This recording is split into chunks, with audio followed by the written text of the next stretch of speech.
আসসালামু আলাইকুম সুপ্রিয় শিক্ষার্থী, আজকে আমি তোমাদেরকে পরাগধানীর প্রকারভেদ সম্পর্কে জানাবো।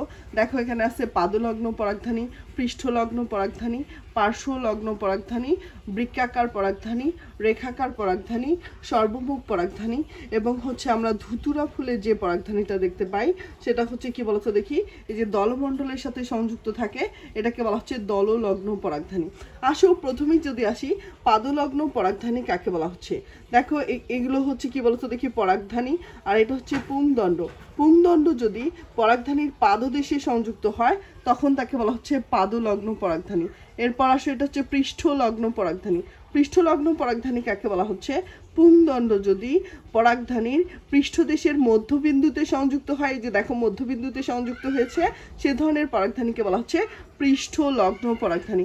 এরপরে আসো, পার্শ্বলগ্ন পরাগধানী কাকে বলা হচ্ছে, পরাগধানীর পিঠের দেশের সমগ্র অংশ বরাবর যদি পুংদণ্ড সংযুক্ত থাকে তাহলে সে ধরনের পরাগধানীকে বলা হচ্ছে পার্শ্বলগ্ন পরাগধানী। দেখো, পিঠের এক পাশ বরাবর পুংদণ্ডটা সংযুক্ত হয়েছে, এই জন্য এ ধরনের পরাগধানীকে বলা হচ্ছে পার্শ্বলগ্ন পরাগধানী।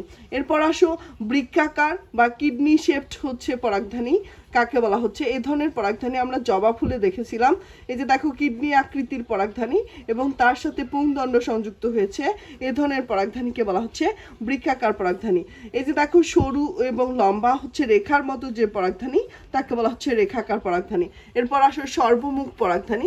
এই যে দুইটা পরাগধানী, পিঠের দেশের মধ্যবিন্দুতে একটা সূক্ষ্ম বিন্দুতে যদি পুংদণ্ড সংযুক্ত হয় এ ধরনের পরাগধানীকে বলা হচ্ছে সর্বমুখ। এই পরাগধানীগুলো কি করে, বাতাসের চারদিকে দোল খায়, এই জন্য এদেরকে বলা হচ্ছে সর্বমুখ পরাগধানী। এরপরে আসো, যে ধুতুরা ফুলে আমরা যে পরাগধানীটা দেখতে পাবো তাকে কি বলা হচ্ছে বলতো দেখি, দললগ্ন পরাগধানী। এই যে দেখো, এগুলো ধুতুরা ফুলের দলমণ্ডল এবং এর সাথে কি যুক্ত আছে বলতো দেখি, পরাগধানী। এই জন্য এ ধরনের পরাগধানীকে বলা হচ্ছে দললগ্ন পরাগধানী। ধন্যবাদ, ভালো থাকবা, আসসালামু আলাইকুম।